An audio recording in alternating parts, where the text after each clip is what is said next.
Oke, kita mulai ya. Assalamualaikum warahmatullahi wabarakatuh. Waalaikumsalam warahmatullahi wabarakatuh. Udah pada makan siang belum? Belum. Pak. Wah, jaga kesehatan. Kamu jangan sampai sakit nanti. Ya. Oke, kita mulai. Robi Sohli Sodri, Wayasiri Amri, Wahlul Uqdatam min lisani yafqahu qawli, amma ba'du. Pertama-tama marilah kita panjatkan puja serta puji syukur kehadirat Allah Subhanahu wa taala yang mana pada siang hari ini kita diberikan kesehatan, kita diberikan kekuatan untuk melaksanakan PJJ PPKN. Kemudian selawat dan salam marilah senantiasa kita curahkan kepada Nabi besar Muhammad Sallallahu Alaihi Wasallam. Baik anak-anakku semuanya, mari kita mulai dengan membaca basmalah. Bismillahirrahmanirrahim. Oke, saya absen dulu.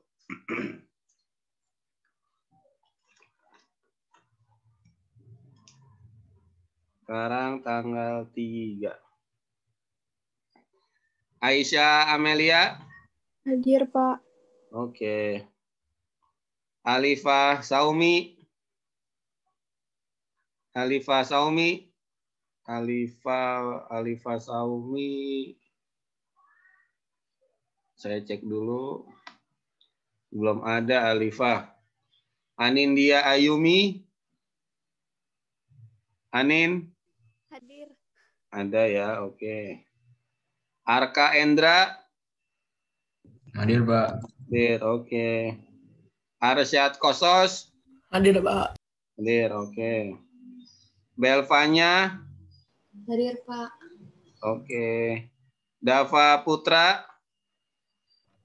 Ada. Ada, oke. Fatan Ananta. Fatan. Saya cek di Zoom dulu bentar. Fatan belum ada ya. Fikri Al-Kusoyi. Hadir, Pak. Hadir, oke. Kemudian Gilang Devian. Gilang belum ada. Hami Sesa. Hadir, Pak. Hadir, oke. Hisham Caniago. Ada ya, oke. Humaira. Ada tuh, Humaira ada, oke. Iqbar. Hadir, Pak. Hadir. Ada ya, oke. Kesha Jezari. Hadir, Pak. Oke. Mikail Aidan. Ada, Pak. Ada, oke. Kemudian Dava Fawazidan. Muammar Dava. Ada ya, oke. Ilham Ijdihar. Ilham. Ini ada nih, tapi dia kameranya belum dinyalain. Ilham. Faris, Muhammad Faris. Hadir, Pak. Hadir. Hadir, oke. Gaza Fadil Baki. Hadir, Pak. Hadir, oke. Muhsin Hadiansyah. Hadir, Pak. Oke. Rahmat Fatori. Rahmat. Hadir. Ada ya, oke. Raken Nabi Harifi. Raken ada, oke. Zaki Al-Kausar. Zaki. Ada, Pak. Ada ya, oke. Nadia Safiera. Ada, Pak. Nggak ada, Pak. Ada, Pak. Oke, iya. Naila Lovita, Najwa Halifatunisa. Ada, Pak. Naila Lovita. Ada, Pak. Oke. Nimas Ata. Ada, Pak. Ada ya, oke. Permata. Hadir, Pak. Hadir, oke. Raffi Tara. Hadir, Pak. Hadir, Pak. Hadir, oke. Reno Jardan. Hadir, Pak. Hadir, oke. Ryuki Kawata. Hadir, Pak. Oke, ada. Sakira Nafi. Hadir, Pak. Oke. Sarla Nur. Hadir, Pak. Oke. Sultan Faik. Hadir, Pak. Oke. Syifa Hairina. Hadir, Pak. Oke. Palian Sayoga. Hadir, Pak. Oke. Berarti yang belum hadir Alifa. Alifa Saumi sudah ada belum? Belum ya. Fatan Ananta. Belum. Gilang Devian. Belum ada. Ilham Izdihar. Ilham masih kosong. Oke.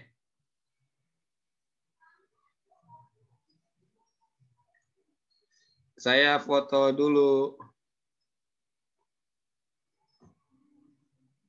Reno, kameranya nyalain. 1, 2, 3. Oke.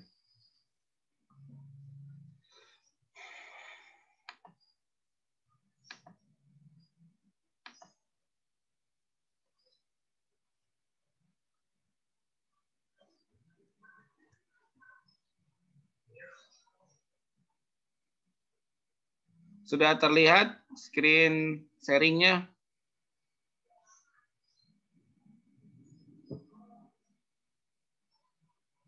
Oke, silakan dibuka halaman 72.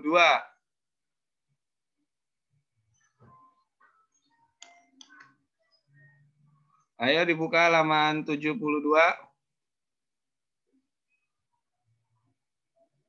Sudah dibuka?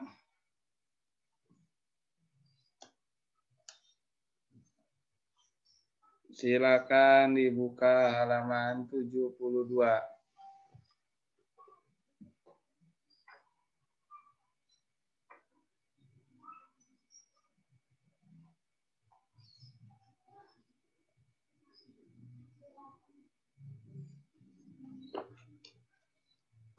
Oke, sekarang kita akan membahas tentang pertahanan dan keamanan.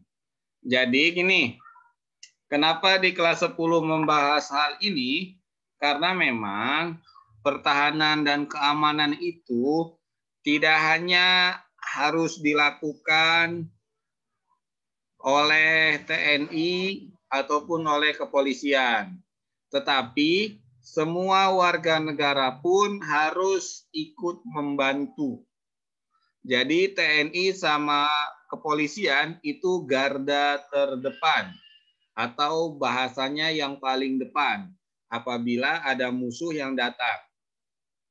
Nah, di belakangnya ada rakyat Indonesia yang siap membackup, yang siap membantu untuk mempertahankan Negara Kesatuan Republik Indonesia. Nah, ini definisi pertahanan negara atau pengertian pertahanan negara. Pengertiannya adalah segala usaha untuk mempertahankan kedaulatan negara, keutuhan wilayah NKRI, dan keselamatan segenap bangsa dari ancaman dan gangguan. Itulah definisi atau pengertian pertahanan negara.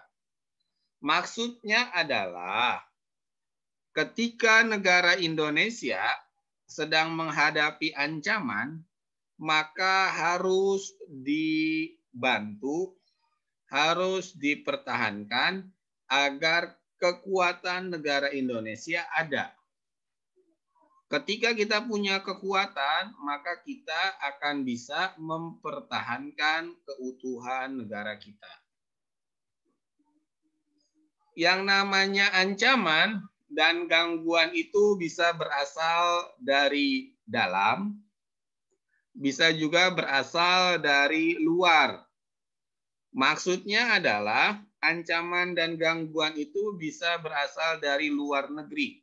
Contohnya, peperangan. Misalkan negara Australia nyerang Indonesia.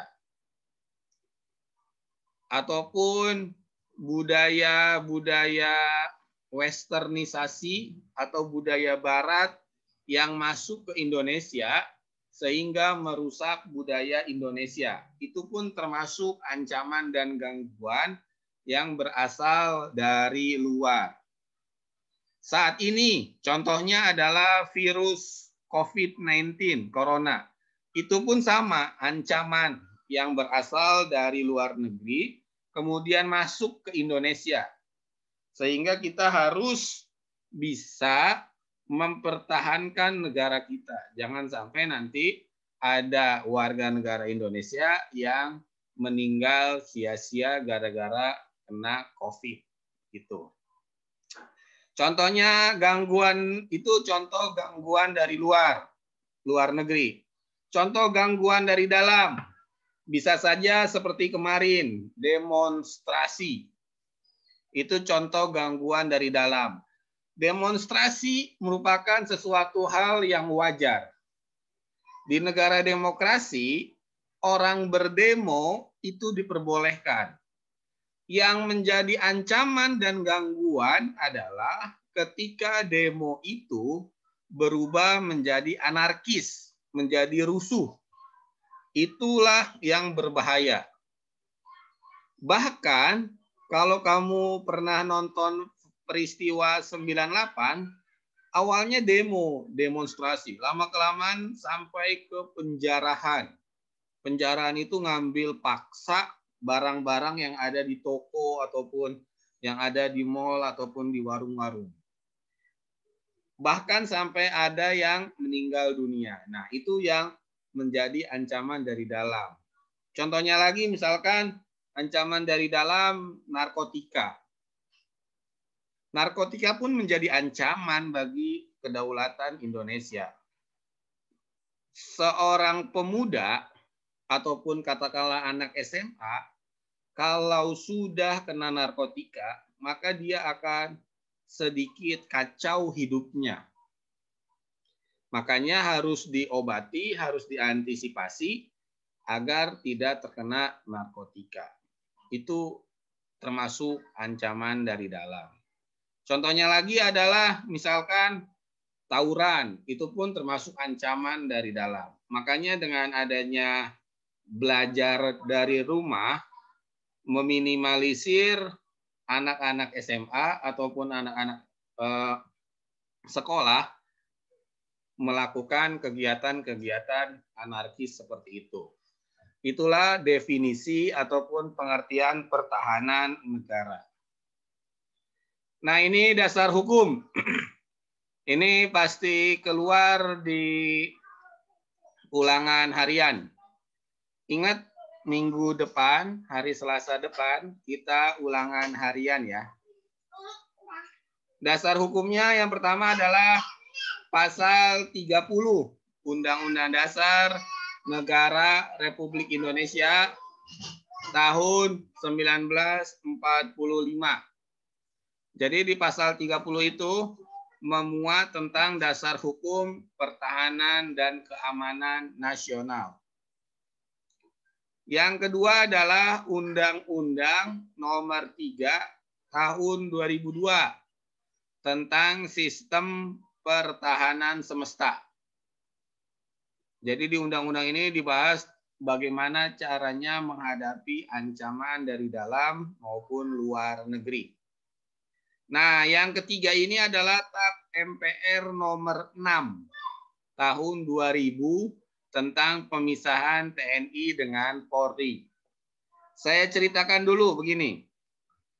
Waktu zaman Orde Baru, TNI sama kepolisian itu jadi satu. Namanya adalah ABRI, Angkatan Bersenjata Republik Indonesia. Di dalamnya ada Angkatan Darat, Angkatan Laut, Angkatan Udara, dan Kepolisian. Itu waktu zaman Orde Baru. Namanya ABRI yang dipimpin oleh seorang Panglima ABRI. Setelah reformasi, tepatnya waktu zaman Megawati, ABRI ini dipecah jadi dua. Satu namanya TNI, yang satu namanya polisi. Jadi mereka sudah pisah sekarang. Kalau TNI, di dalamnya ada Angkatan Darat, Angkatan Laut, dan Angkatan Udara yang dipimpin oleh seorang Panglima TNI. Kalau kepolisian dipimpin oleh seorang Kapolri, Kepala Polisi Republik Indonesia. Jadi itu sejarah tentang pemisahan TNI dengan Polri. Pertanyaannya, saya mau nanya nih. Coba ke ini nih. Reno Jardan. Reno. Kenapa TNI sama kepolisian dipisah? Menurut kamu kenapa? Cuman TNI bisa nggak tahu Pak. Enggak, kira-kira aja menurut kamu kenapa dipisah? Nggak tahu, nggak kepikiran. Tahu nggak? Nggak. Ya udah, saya mau nanya ke ini aja deh. Belvanya.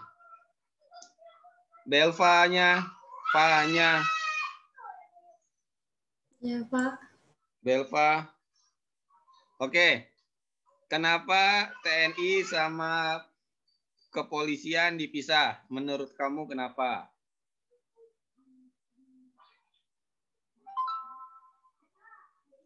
Menurut kamu kenapa?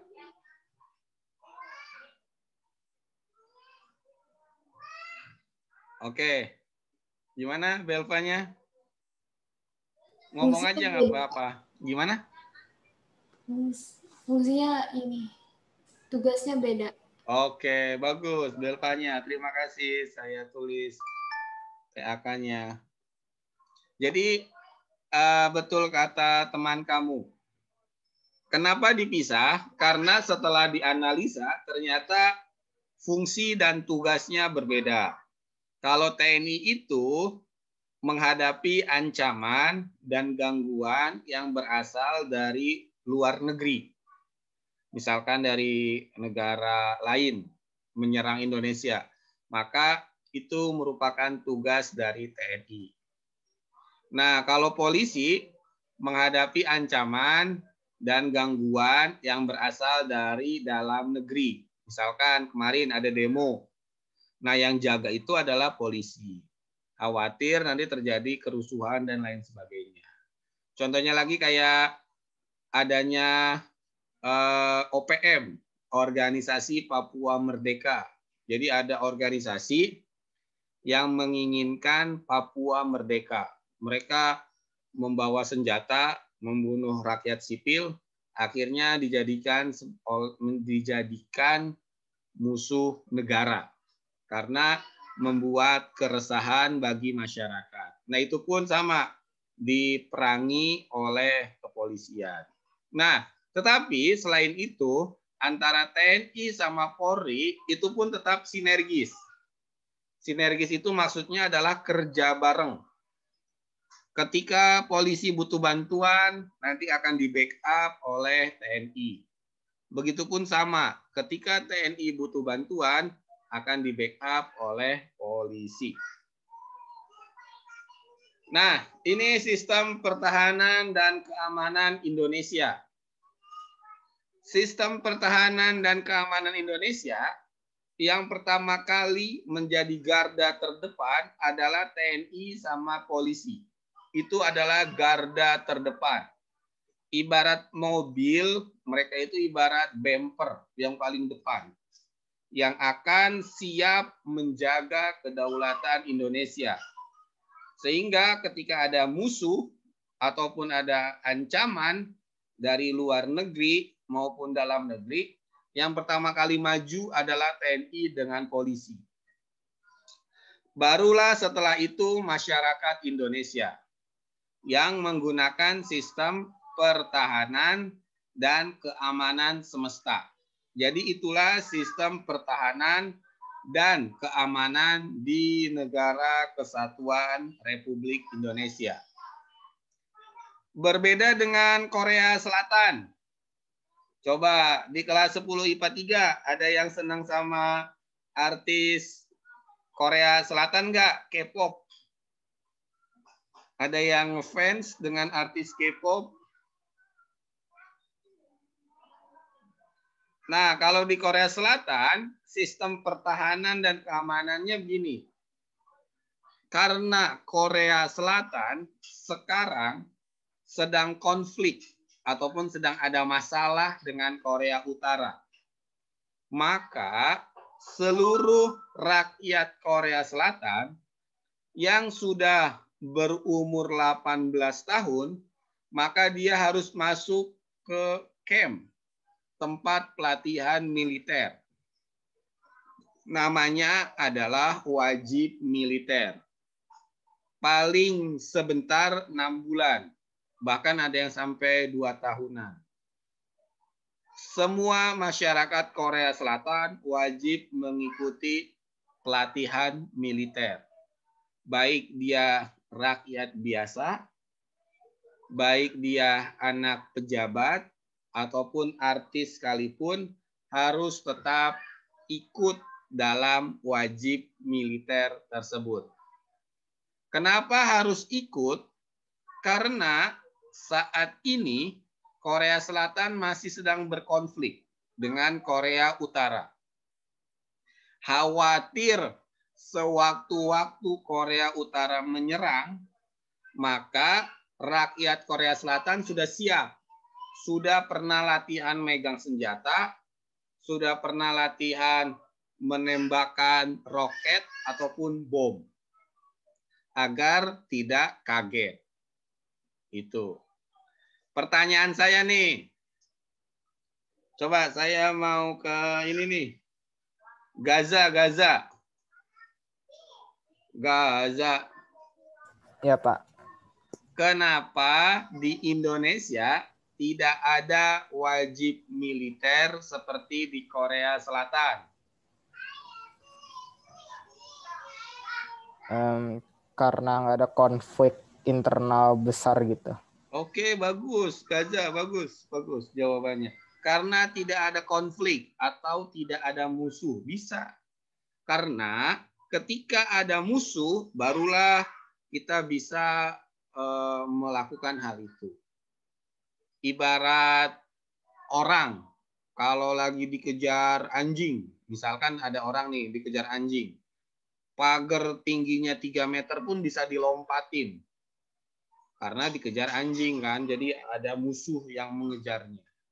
Oke, bagus Gaza. Sekarang saya mau ke perempuan. Nimas Atta. Nimas. Ya, Pak. Kenapa di Indonesia tidak ada wajib militer?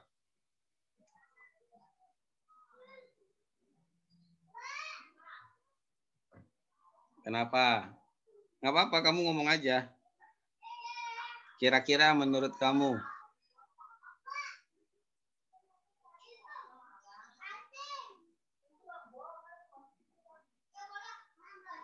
Gimana nih, Mas? Karena yang mau masuk militer banyak nggak, Pak? Oke, bisa. Karena militer Indonesia dan kepolisian Indonesia banyak, bisa.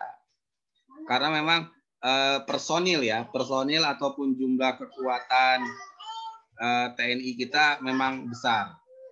Kepolisian kita juga besar. Nah, selain yang disebutkan oleh Gaza maupun Nimas,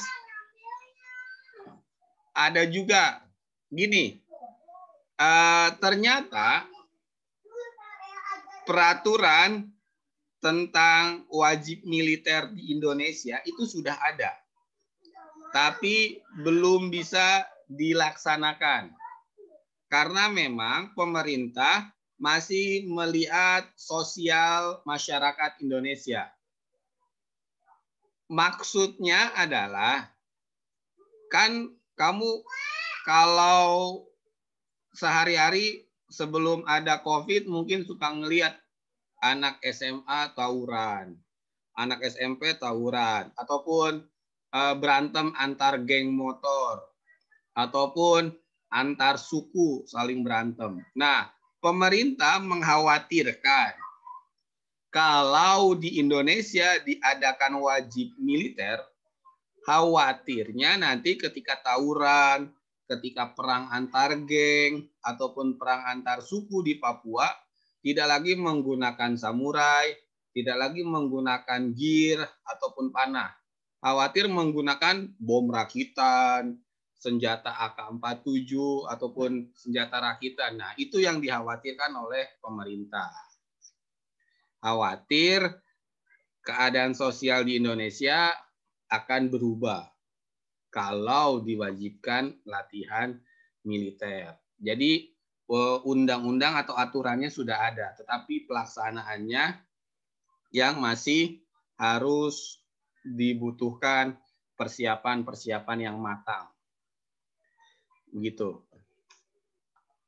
Nah, ini peran pemerintah dalam menjaga pertahanan dan keamanan Indonesia. Yang pertama adalah peran pemerintah itu kedudukan peran TNI serta Polri dalam pembelaan negara itu lebih diperkuat lagi. Makanya kepolisian ataupun TNI di seluruh wilayah Indonesia itu pasti ada. Dari ujung paling barat di Pulau W, di Sabang, sampai ujung timur di Merauke, Papua, itu ada polisi, ada TNI. Ada Polda, ada Polres, ada Polsek. Sama juga ada Kodam, ada Kodim. Kodam itu Komando Daerah Militer.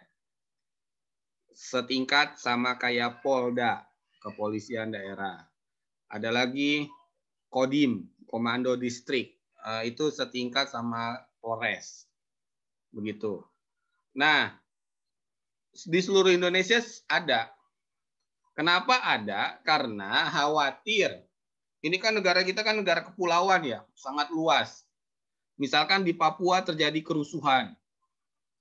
Kalau tidak ada personil TNI ataupun polisi di Papua, nunggu bantuan dari Jakarta memakan waktu sampai 9 jam ataupun 8 jam. Waktunya sangat lama. Paling cepat misalkan 4 jaman. Tetapi kalau di sana sudah ada TNI, sudah ada polisi, maka sudah ada persiapan ataupun antisipasi awal untuk bisa mencegah terjadinya ancaman dan gangguan. Contohnya lagi misalkan di Kalimantan terjadi kerusuhan. Seandainya di sana tidak ada polisi, tidak ada TNI, nunggu dari Jakarta pasti akan memakan waktu 1 jam atau 2 jam. Nah, dengan adanya peran pemerintah, maka di sana ditaruh atau disiapkan polisi dan TNI. Sehingga ketika terjadi kerusuhan, mereka sudah siap mengantisipasi. Seandainya butuh bantuan pun minimal sudah aman terlebih dahulu. Itu peran pemerintah yang pertama. Yang kedua, peran pemerintah adalah program untuk meningkatkan kemampuan organisasi komando. Komando itu maksudnya pasukan elit. Di masing-masing matra itu ada yang namanya pasukan elit. Contohnya, di Angkatan Darat ada yang namanya Kopassus, Komando Pasukan Khusus. Di Angkatan Laut ada yang namanya Denjaka, Detasemen Jalamangkara, ataupun pasukan katak. Di Angkatan Udara ada yang namanya Paskas. Di kepolisian pun ada yang namanya Brimob, Brigade Mobil. Ada juga Densus 888, Detasemen Khusus 88. Nah, setiap tahun mereka selalu mengadakan latihan. Kenapa melakukan latihan setiap tahun? Agar ketika nanti ada ancaman dari dalam maupun luar negeri, mereka sudah siap, tidak kaku. Karena Allah bisa karena biasa. Ketika sudah terbiasa latihan, otomatis akan bisa. Makanya di kelas ini ada yang mau masuk Akmil ataupun Akpol enggak? Akmil itu Akademi Militer ataupun Akpol Akademi Polisi. Ada yang mau masuk enggak? Kalau ada yang mau masuk, saya doakan. Semoga lulus jadi catar ataupun casis, hingga nanti bisa menjaga pertahanan dan keamanan Indonesia. Nah, ini. Silakan dibuka halaman 76. Ayo, buku paketnya dibuka dulu. Saya mau nanya ke 3 orang nih. Halaman 76, buku paket yang paling bawah. Halaman 76, buku paket yang paling bawah. Coba saya mau nanya ke Aisyah Amelia. Iya, Aisyah. Pak. Oke. Apa yang dimaksud dengan sistem pertahanan dan keamanan yang bersifat kerakyatan? Kamu baca aja yang ada di halaman 76, yang paling bawah. Orientasi pertahanan dan keamanan negara diabdikan oleh dan untuk kepentingan seluruh rakyat. Oke, itu yang namanya kerakyatan. Jadi, maksudnya adalah sistem pertahanan dan keamanan kita itu yang diutamakan adalah rakyat dulu, masyarakat sipil dulu. Misalkan terjadi peperangan, maka yang harus dievakuasi atau diselamatkan terlebih dahulu adalah masyarakat sipil itu. Misalkan lagi ada kerusuhan, maka yang harus diantisipasi pertama kali adalah rakyat sipil terlebih dahulu. Rakyat sipil itu misalkan anak-anak, kemudian laki-laki atau perempuan yang sudah lanjut usia, ataupun perempuan yang sedang hamil ataupun ibu-ibu gitu. Itu yang harus diutamakan untuk diselamatkan terlebih dahulu. Jadi tugasnya seandainya ada gangguan ataupun ancaman, harus rakyat sipil yang diutamakan. Sehingga korban jiwanya pun lebih sedikit. Jangan sampai lebih banyak. Itu berbahaya. Nah, yang kedua, terima kasih Aisyah ya, udah saya tulis nih. Yang kedua, saya mau ke ini nih. Iqbar. Iqbar. Ya. Oke, Iqbar. Apa yang dimaksud dengan kesemestaan? Yaitu seluruh sumber daya nasional didayagunakan bagi upaya pertahanan. Oke, seluruh sumber daya. Misalkan nih, terjadi peperangan. Maka kita mengenal yang namanya perang gerilya. Perang gerilya pertama kali itu yang menciptakan orang Indonesia. Bahkan sampai Vietnam, kamu pernah ngeliat film Rambo nggak? Rambo. Film Rambo. Di film Rambo itu Amerika Serikat menang atau kalah?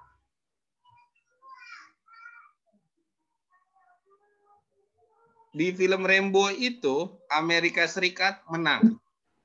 Padahal fakta di lapangan Amerika Serikat kalah, gagal total melawan masyarakat Vietnam. Kenapa Vietnam bisa menang?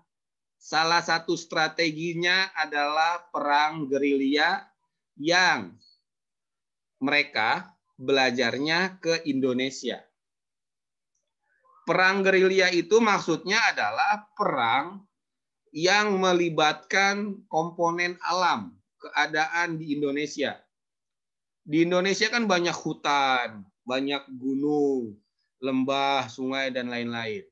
Mereka akan bergerilya, maksudnya akan pindah ataupun akan mengikuti keadaan alam. Makanya ada yang namanya penyamaran, pakai rumput, pakai apa. Sehingga akan terkamuflase dengan alam sekitar. Kalau kamu nanti jadi Kopassus, itu latihannya berat. Akan berenang ataupun akan hidup di hutan tanpa, bahasanya survival, bertahan hidup di hutan, hanya dikasih pisau dan beberapa alat untuk bisa mencari makan. Kalau Denjaka berenang dari Pulau Jawa ke Pulau Sumatera atau nyebrangin Selat Sunda. Kalau Paskas pun sama, latihannya agak berat. Kenapa mereka latihannya berat? Agar bisa mengenal medan, bisa mengenal keadaan Indonesia. Itu. Oke, terima kasih Iqbar. Yang berikutnya kewilayahan. Coba saya mau ke Nadia Safiera. Nadia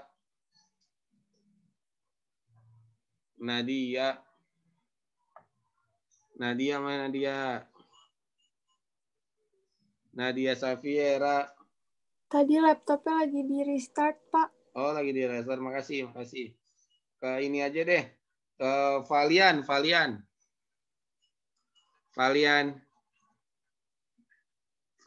Sayoga. Valian. Iya, Pak. Oke, Valian. Apa yang disebut dengan bersifat kewilayahan? Ada di halaman 76, paling bawah.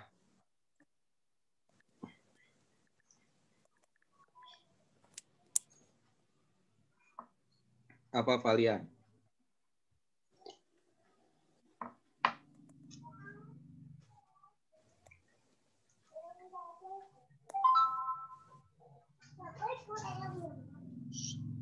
Apa, Valian? Baca aja, Nak. Ini, Pak. Kekuatan pertahanan dilaksanakan secara menyeluruh dan merata di wilayah Negara Kesatuan Republik Indonesia sebagai negara kepulauan. Oke, jadi kewilayahan itu maksudnya semuanya harus betul-betul berada di wilayah kita. Misalkan Menteri Pertahanan sekarang kan Pak Prabowo. Misalkan kerjasama dengan Jerman, membuat alat yang bisa menangkal serangan rudal. Maka itu harus ditaruhnya di Indonesia. Ataupun membuat radar yang akan bisa mengetahui pesawat yang masuk di Indonesia. Maka itu harus ditaruh di negara kita. Makanya karena wilayah Indonesia itu luas, sehingga alutsista itu alat utama sistem pertahanan kita itu betul-betul lagi di-upgrade sekarang. Betul-betul sedang ditingkatkan. Contohnya kayak di Natuna. Natuna itu kan wilayah ataupun pulau yang ada di ujung utara. Dekat dengan Vietnam, dekat dengan Thailand. Nah, Natuna itu kan pulau. Dikelilingi oleh laut. Ada yang namanya Laut Natuna. Nah, Laut Natuna itu sekarang sedang diklaim oleh negara Tiongkok. Makanya Angkatan Laut Indonesia memusatkan perhatiannya di sana. Banyak kapal-kapal perang kita yang di sana berpatroli untuk bisa menghadapi ataupun minimal mengusir kapal-kapal asing yang mencoba masuk ke perairan Indonesia. Itu. Oke, sampai sini paham? Nih ada chat dulu nih, saya baca dulu nih di chat Zoom. Sampai sini ada yang mau ditanyakan? Gaya menerangin saya kecepatan nggak? Nggak, oke. Dilanjut ya. Yang berikutnya adalah bela negara. Ini pengertian bela negara atau definisi bela negara. Kesediaan berbakti pada negara dan kesediaan berkorban membela negara. Contohnya begini. Kamu misalkan, ini di kelas ini ada yang sudah punya pacar atau belum? Ya, kalau memang belum bagus. Harus fokus belajar dulu. Nah, saya ambil contoh begini. Kalau orang baru jatuh cinta, otomatis dia akan melakukan apapun ketika disuruh oleh pacarnya. Nah, sama. Sebagai warga negara Indonesia yang cinta sama negara Indonesia, maka kita harus mau berbakti dan berkorban untuk negara kita. Apabila negara kita sedang ada ancaman atau gangguan. Makanya kamu mungkin pernah mendengar kata-kata dari mantan presiden Amerika Serikat, John F. Kennedy. Jadi dia presiden Amerika Serikat yang ditembak mati sama orang. John F. Kennedy ini pernah ngomong ataupun pernah menulis, jangan kau lihat atau jangan kamu lihat apa yang negara berikan ke kamu. Tapi lihatlah apa yang bisa kamu berikan kepada negara. Jadi menurut John F. Kennedy, orang yang betul-betul membela negaranya, dia pasti akan memberikan segalanya untuk negara. Nah, karena kamu masih belajar, masih SMA kelas 1, maka yang harus kamu lakukan adalah belajar. Belajar merupakan salah satu perbuatan berbakti bagi negara. Karena 20 tahun yang akan datang, negara Indonesia itu ada di tangan kamu. Misalkan Raffi Tara jadi presiden, kemudian Iqbar jadi DPR, Aisyah jadi menteri, ataupun ada yang jadi dokter, jadi tentara, polisi, CEO. Nah, semua itu ada di tangan kamu. Negara ini mau dibawa ke arah kemajuan, ada di tangan kamu. Negara ini mau dibawa ke hancuran pun ada di tangan kamu. Tetapi yang perlu diingat adalah jangan sampai Indonesia seperti Uni Soviet.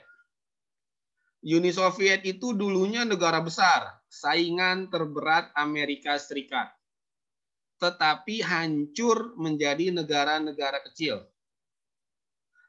Hanya gara-gara manajemennya yang kurang. Makanya 20 tahun yang akan datang, negara Indonesia ada di tangan kamu. Teruslah belajar agar bisa bermanfaat untuk masa depan.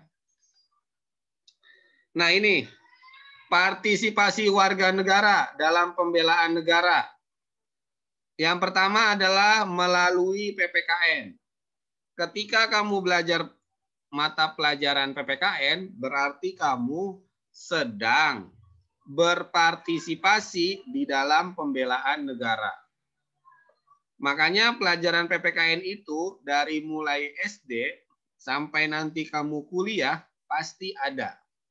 Karena ini adalah salah satu bentuk partisipasi warga negara di dalam pembelaan negara.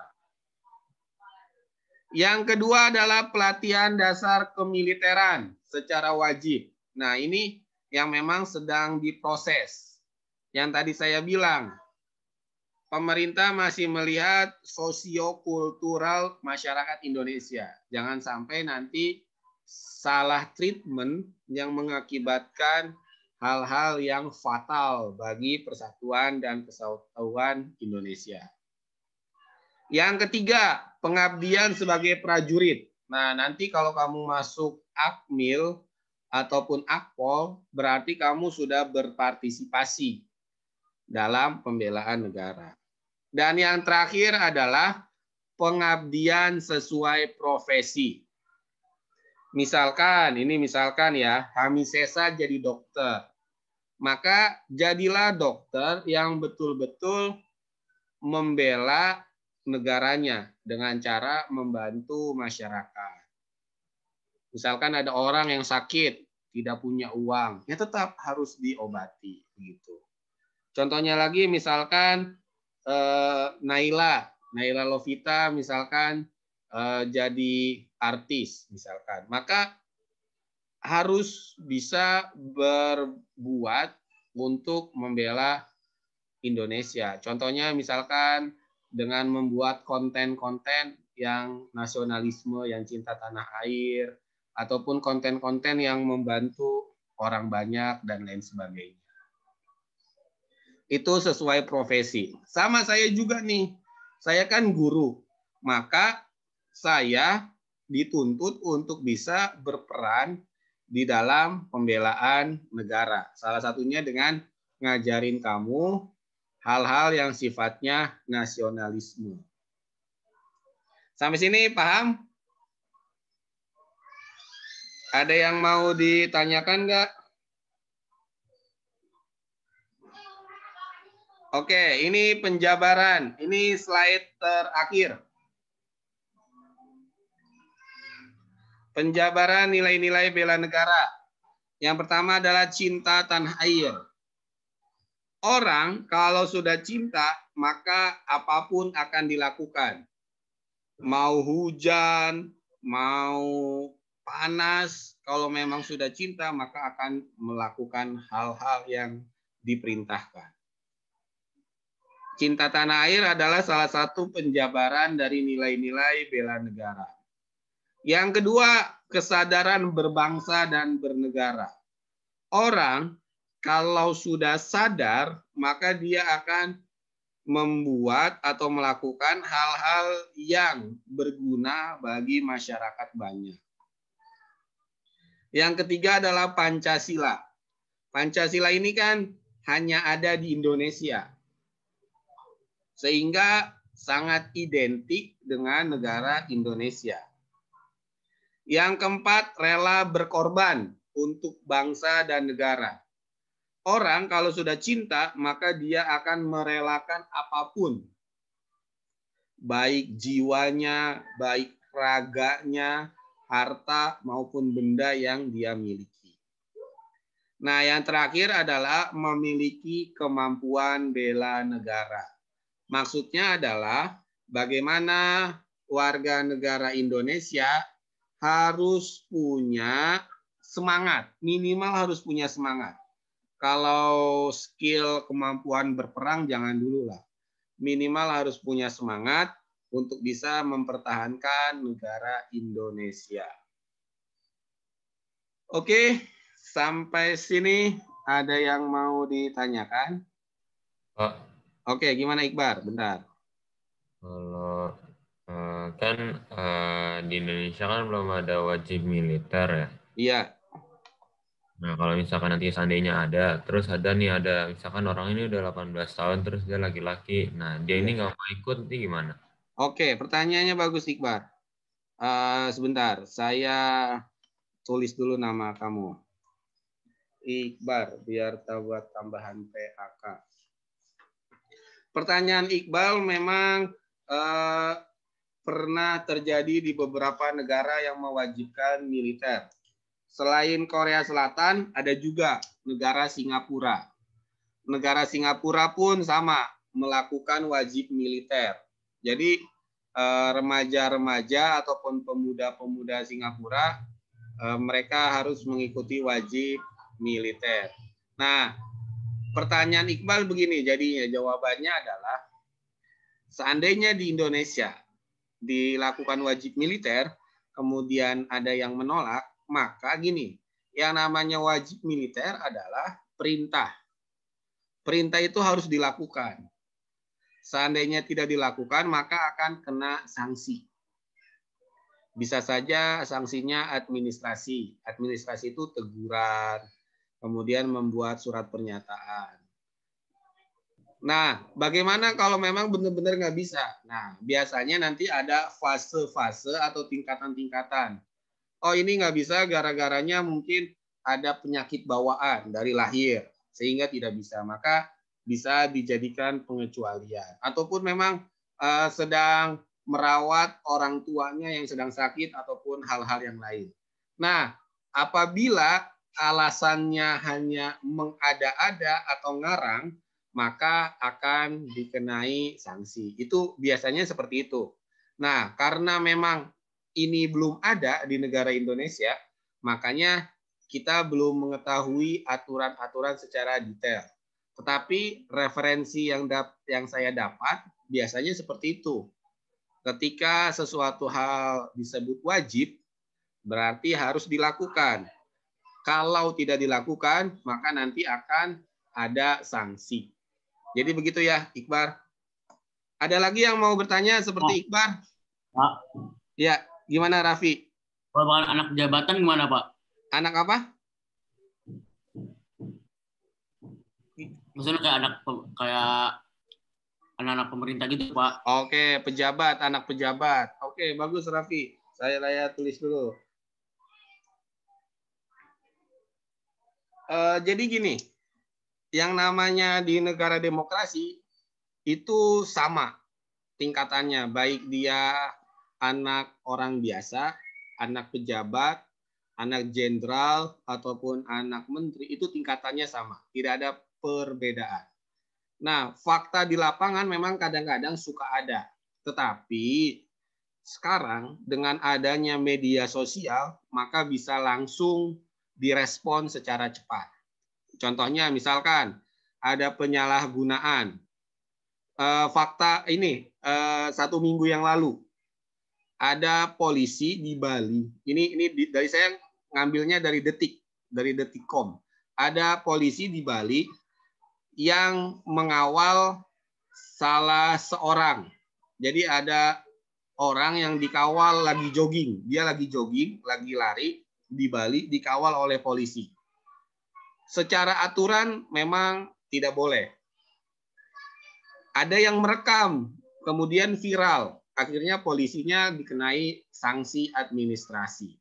Nah, jadi yang ditanyakan oleh Raffi itu bisa saja terjadi. Tetapi dengan adanya media sosial itu bisa di blow up atau diviralkan sehingga ada perubahan. Intinya adalah sama. Tidak ada perbedaan. Mau anak pejabat ataupun yang lainnya itu sama. Tidak ada perbedaan. Oke, ini yang terakhir dari saya. Yaitu kita ada ulangan harian minggu depan. Minggu depan kita ulangan harian. Silakan boleh difoto ataupun ditulis. Ulangan harian bab 2. Syarat ikut ulangan adalah mengerjakan buku mandiri. Pilihan ganda bab 2. Itu syarat ikut ulangan. Belajarnya dari mana? Belajarnya dari buku paket PG bab 2, kemudian dari buku mandiri PG bab 2. Insya Allah soalnya dari situ. Jadi tolong dipelajari. Silakan difoto dulu yang mau foto.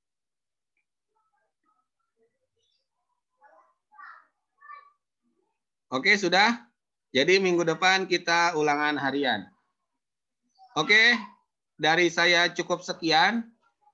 Selamat beristirahat. Ingat yang matrikulasi nanti ada matrikulasi. Jangan sampai enggak matrikulasi. Dari saya cukup sekian. Ini biasanya langsung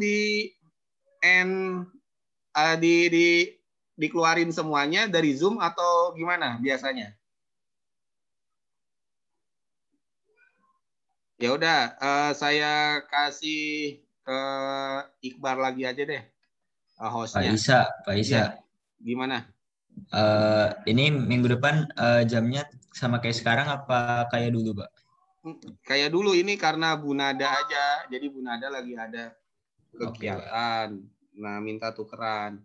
Nanti jamnya sama, jam kedua atau jam 8.30 ya. Jam 8.30. Jadi minggu depan kita tetap di jam kedua.